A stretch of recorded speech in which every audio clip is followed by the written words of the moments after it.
नमस्कार, मैं दीपक गर्ग आपका स्वागत करता हूं GK with Deepak Garg YouTube channel पर। मैं जानता हूं कि आज बहुत दिनों के बाद वीडियो आ रही है, लेकिन संभवतः मैं प्रयास करूंगा कि अब रेगुलर वीडियो है, क्योंकि घर पे कुछ अपरिहार्य घटना हो गई थी। ठीक है, तो हम राजस्थान की जलवायु पढ़ रहे थे, तो उसमें मैंने आपको 2 ऋतुएं कंप्लीट करवा दी थी, ग्रीष्म ऋतु और वर्षा ऋतु। ग्रीष्म ऋतु का जो समय था वो मैं एक बार रिकॉल करवा देता हूँ, ऋतुएँ कौन कौन सी थी।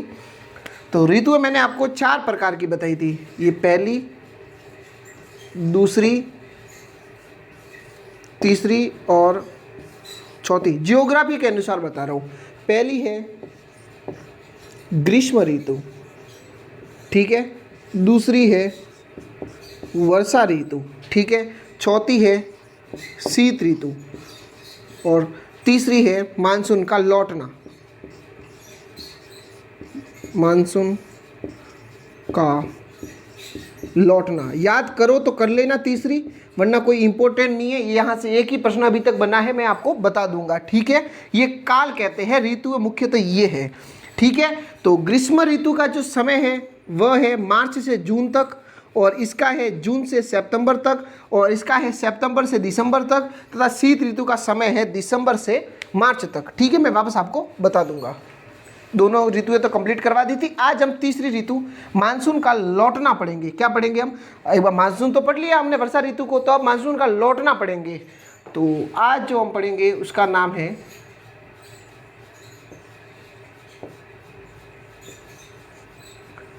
मानसून का लौटना पढ़ेंगे। क्या पढ़ेंगे आज हम? मानसून का लौटना, ठीक है। मानसून के लौटने को अलग नाम से पुकारा जाता है, इसे मानसून का प्रत्यावर्तन काल भी कहते हैं। क्या कहते हैं? मानसून का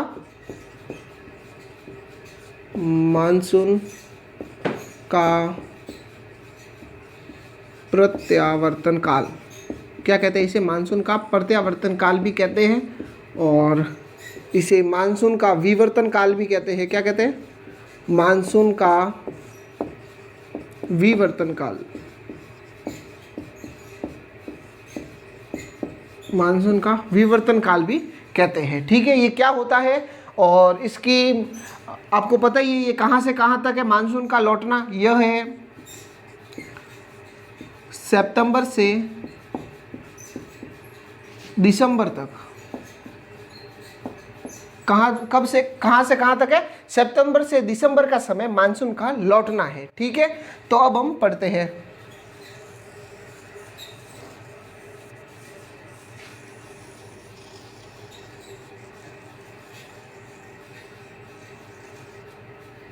ये भारत है, ये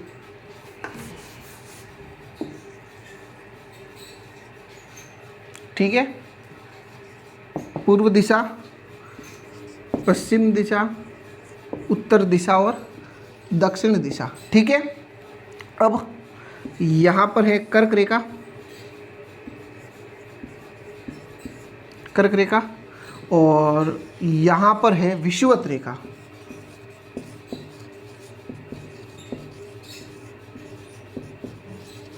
यहाँ पर है विषुवत रेखा और यहाँ पर है कर्क रेखा, ठीक है। अब जून में यहाँ था सूर्य, कहाँ कब था? जून में। अब जून के बाद अगस्त, जून, जुलाई, अगस्त और सितंबर। सितंबर में सूर्य कहाँ पर है? यहाँ पर है, ठीक है। अब सितंबर के और दिसंबर, अब तो सितंबर से भी नीचे, अक्टूबर, नवंबर, दिसंबर में तो एकदम नीचे चला जाता है मकर रेखा के पास सूर्य। इसका मतलब वहाँ अगर बहुत नीचे सूर्य है तो वहाँ क्या होगा? जहाँ सूर्य होगा वहाँ वायुदाब कम होगा, तो इसका मतलब मकर रेखा के वहाँ आसपास वहाँ वायुदाब कम है, और इसके बजाय यहाँ क्या होगा? वायुदाब, यहाँ वायुदाब उच्च होगा। तो मैंने आपको एक नियम बताया था कि जो हवा चलती है वह चलती है उच्च वायुदाब से निम्न वायुदाब की ओर। किस प्रकार चलती है? उच्च वायुदाब से निम्न वायुदाब की ओर। तो हवाएं कैसे चलेगी? इसे उत्तर पूर्व का मानसून भी कहते हैं। क्या कहते हैं इसे? उत्तर पूर्व का मानसून। हवाएं इस प्रकार चलेगी, अभी ये ऐसे हवा चलेगी, ठीक है। अब क्या होता है? अब हवाएं चलती है तो आप बोलोगे कि सर बारिश होनी चाहिए, बारिश नहीं होगी। क्यों नहीं होगी? क्योंकि यहाँ कोई समुद्र तो है नहीं। ऐसे नहीं कि यहाँ कोई समुद्र है,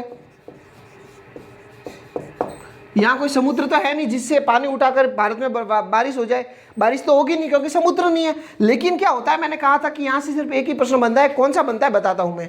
जैसे कि जब यहाँ से हवा चलती है तो यहाँ मैंने आपको कहा था कि बंगाल की खाड़ी है, क्या है यहाँ पर, बंगाल की खाड़ी। तो ये मानसून, ये हवाएं क्या करती है, यहाँ से यहाँ का पानी ग्रहण कर कर यहाँ बारिश कर लेता है। तो ये कौन सा राज्य है भारत का, तमिलनाडु। तो बंगाल की अब ये हवा क्या करती है मैं आपको वापस बताता हूँ। हवा यहाँ से उठी, यहाँ से बंगाल की खाड़ी से पानी लिया और तमिलनाडु में बारिश करवा दी। तो लौटते हुए मानसून से कहाँ बारिश होती है, तमिलनाडु में। प्रश्न एक ही बनता है, यहाँ से एक ही प्रश्न आएगा कि अगर मानसून के लौटना या मानसून का प्रत्यावर्तन काल से अगर प्रश्न आ गया तो ये क्या आएगा कि लौटते हुए मानसून से किस जगह वर्षा होती है, तो तमिलनाडु में। कहाँ बारिश होती है, तमिलनाडु में। क्यों होती है, यहाँ कोई समुद्र है नहीं, वहां से नहीं होगी, बंगाल की खाड़ी से ये हवाएं पानी उठाएगी और तमिलनाडु में बारिश कर लेगी। तो लौटते हुए मानसून से कहाँ बारिश होती है, तमिलनाडु में। ठीक है, चलो ये हो गया मानसून का लौटना। यहाँ से सिर्फ एक ही प्रश्न बनता है, इसलिए मैं आपको यहाँ डीप लेके नहीं जा रहा हूँ। अब हम पढ़ेंगे राजस्थान की चौथी ऋतु या चौथी ऋतु जिसे कहते हैं शीत ऋतु। क्या कहते हैं, शीत ऋतु को अब हम पढ़ेंगे।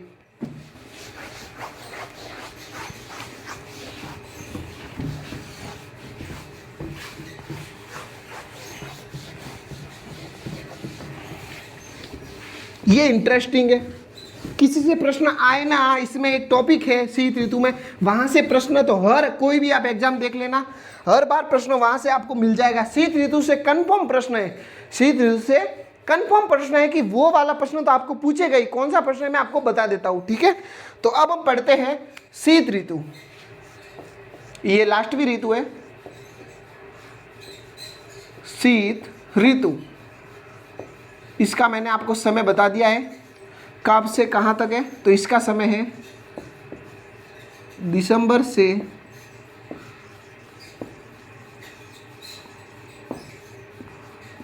मार्च तक। कब से कहाँ तक है, दिसंबर से मार्च तक इसका समय है, ठीक है। अब औसत तापमान की बात करें कि शीत ऋतु में औसत तापमान कितना है, तो शीत ऋतु का जो औसत तापमान है,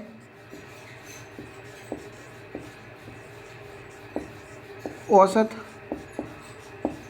तापमान कि भाई औसत तापमान बताइए शीत ऋतु का, तो वह है 22 डिग्री सेल्सियस। कितना है, 22 डिग्री सेल्सियस, ठीक है। अब हम बात करते हैं शीत ऋतु में सर्वाधिक ठंडे की, जैसे सर्वाधिक ठंडा स्थान, जिला वगैरह जो भी है, हम जिस जिसकी बात करते हैं सारे की बात करेंगे। तो अब पढ़ते हैं राजस्थान में सर्वाधिक ठंडा, सर्वाधिक ठंडा। इसमें पहले बात करेंगे स्थान की, प्रश्न आ जाएगी राजस्थान में सर्वाधिक ठंडा स्थान। दूसरी बात करेंगे जिला की, और तीसरी बात करेंगे संभाग की। एक भी प्रश्न नहीं छोड़ना है अपने, हमें कमी तो रखनी नहीं है, सब याद करेंगे। लोग सिर्फ स्थान याद करते हैं, हम जिला, संभाग और भौतिक प्रदेश भी याद करेंगे। क्यों, क्या पता एग्जामिनर क्या सोच ले और प्रश्न डाल दे कि कौन सा भौतिक प्रदेश है जो सर्वाधिक ठंडा है। तो अपन सारे एग्जामों के लिए तैयारी कर रहे हैं, भौतिक प्रदेश, ठीक है। तो राजस्थान में सर्वाधिक ठंडे स्थान की बात करें तो वह है अपना फतेहपुर। फतेहपुर कहाँ आया हुआ है, तो यह आया हुआ है सीकर में। यहाँ का तापमान कितना होता है, तो यहाँ का तापमान रहता है लगभग -2 से -3 डिग्री सेल्सियस। कितना रहता है, -2 से -3 डिग्री के सेल्सियस, अप्रोक्सीमेट इतना रहता है, ठीक है। जिले की बात करें कि सर्वाधिक ठंडा जिला, तो सर्वाधिक जो ठंडा जिला है वह है अपने चूरू। किसी को पूछने की भी जरूरत नहीं है, क्यों, मैंने आपको बताया था कि सर्वाधिक ठंडा जिला तथा सर्वाधिक गर्म जिला अपने चूरू है। क्यों है, क्योंकि चूरू जिले के नीचे 700 मीटर या 800 मीटर अप्रोक्सीमेट नीचे वहां पर एक चूने की परत पाई जाती है। और चूने की एक खासियत होती है कि उसके अगर घर भी बनवा लेते हैं तो उसकी एक खासियत होती है कि वह गर्मी में सर्वाधिक गर्म रहेगा घर, और ठंड में सर्वाधिक ठंडा रहेगा घर, जो चूने का घर होता है। तो चूने की इस खासियत के कारण सर्वाधिक गर्म जिला भी चूरू है तथा सर्वाधिक ठंडा जिला भी चूरू है। ठीक है, संभाग की बात करें तो जोधपुर संभाग, सर्वाधिक जो ठंडा संभाग है वह है जोधपुर संभाग। ठीक है, और भौतिक प्रदेश की बात करें तो मरुस्थल प्रदेश, भौतिक प्रदेश की बात करें तो मरुस्थल प्रदेश। ठीक है, ये हमने सर्वाधिक ठंडे की बात की। सर्वाधिक ठंडा स्थान फतेहपुर जो सीकर में स्थित है, सर्वाधिक ठंडा जिला चूरू, संभाग है जोधपुर। ठीक है, अब यहां से प्रश्न इनमें से आना कन्फर्म है। बाय चांस अगर यहां से प्रश्न नहीं आए तो यहां से ये प्रश्न आएगा, मावट। What is a मावट? मावट क्या है? इतनी इंग्लिश नहीं आती है फिर भी बोल रहा हूं, मावट क्या है? तो आप पिछले पेपर में किसी का भी एग्जाम हो, चाहे एक बार पेपर आप उठा के देख लेना, अगर वहां जलवायु टॉपिक है, ऋतु टॉपिक है, तो वहां मावट का प्रश्न एकदम कंफर्म है। और अधीनस्थ बोर्ड जो पटवारी का एग्जाम करवाती है उसने तो सौगन खा रखी है कि हम मावट से और कोपेन के नियम से हम एक तो प्रश्न देंगे। कोपेन का प्रश्न आएगा या मावट का आएगा, दोनों में से एक तो अधीनस्थ बोर्ड दे ही देती है। तो चलो हम पढ़ते हैं मावट क्या है, कहां से आता है, सब कुछ पढ़ेंगे। ठीक है, तो उसके लिए भारत का मैप बनाना पड़ेगा हमको, तो बना लेते हैं। इसमें क्या हुआ, कौन सी बड़ी बात है?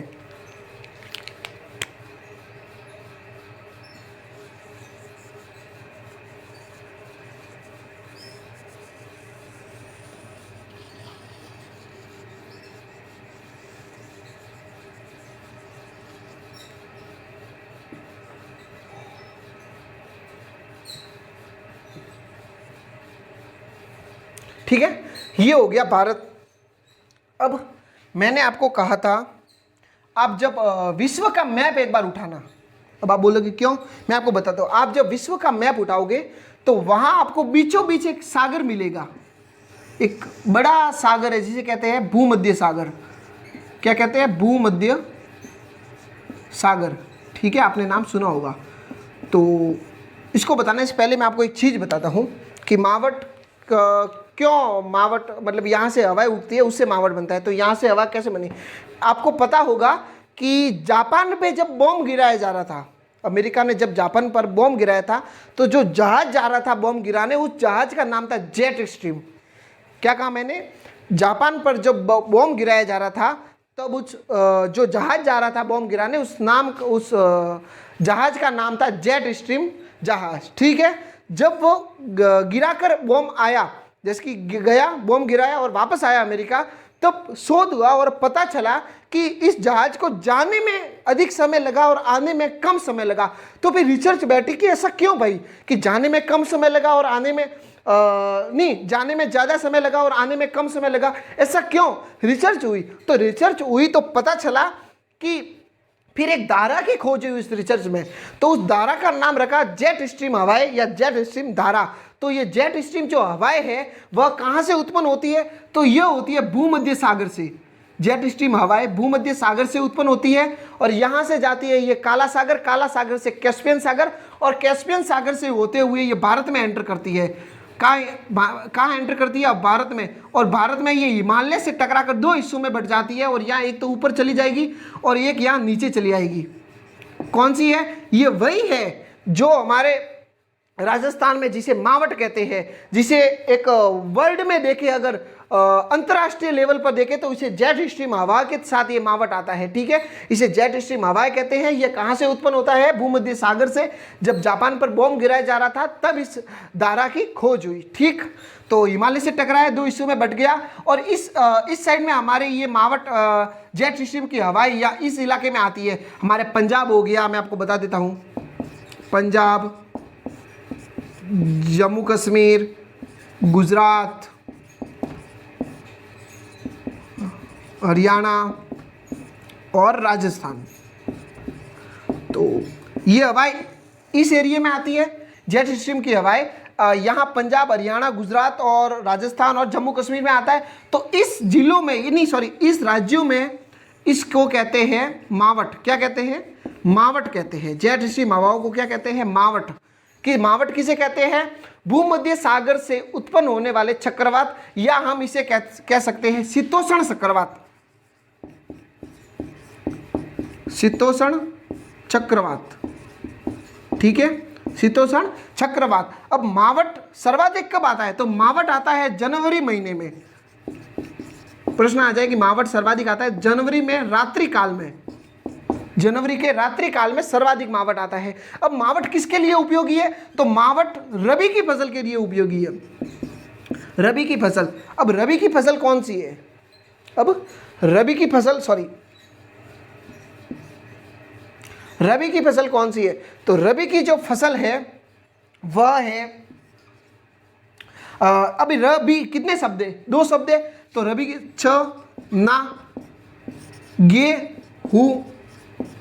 तो रबी की फसल में गेहूं और चना आता है मुख्य रूप से, और मावट रबी की फसल के लिए उपयोगी है और चना और गेहूं के लिए उपयोगी है। क्या कहा मैंने?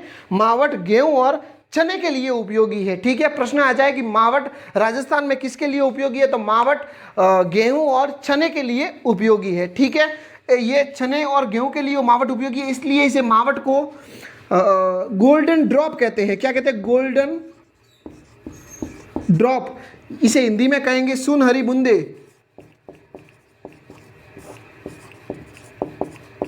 क्या कहेंगे? सुनहरी बूंदे। मावट को क्या कहते हैं? गेहूं और चने के लिए सुनहरी बूंदे, या इसे कहते हैं गोल्डन ड्रॉप कहते हैं। ठीक है, प्रश्न आ जाए कि मावट कहां से उत्पन्न होता है? तो भूमध्य सागर से। ये क्या है मावट? तो शीतोष्ण चक्रवात है। ठीक है, ये किन किन राज्यों में आता है? पंजाब, हरियाणा, गुजरात, जम्मू कश्मीर और राजस्थान, ठीक, और गुजरात। ठीक है, और इसमें इन्हें मावट कहते हैं, मावट। ठीक है, और शीत ऋतु में होने वाली वर्षा को मावट कहते हैं, अगर परिभाषित करना हो तो। ठीक है, ये हो गया मावट। यहां से प्रश्न आपको कंफर्म मिलेगा। अब कुछ हवाएं हैं, मैं आपको और बता देता हूं।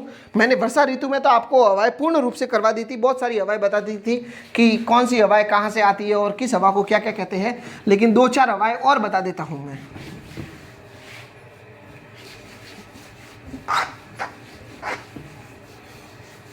अब जैसे एक हवा है, एक 4-5 हवा बता देता हूं मैं आपको। पहली हवा का नाम है सिली। आपने गाना सुना है वो, ये जो सिली सिली आंधी है हवा, उत्ते कोई रोता होवेगा। मुझे तो गाना नहीं आ रहा है, लेकिन उसी हवा को मद्देनजर रखते हुए वह गाना गाया गया है। सिली हवा। सिली हवा किसे कहते हैं? अपने राजस्थानी जो भाषा में जो महीने के नाम है उसके हिसाब से बताऊंगा, क्योंकि वहाँ से इस जो हवा है ये उसी महीनों में आएगी।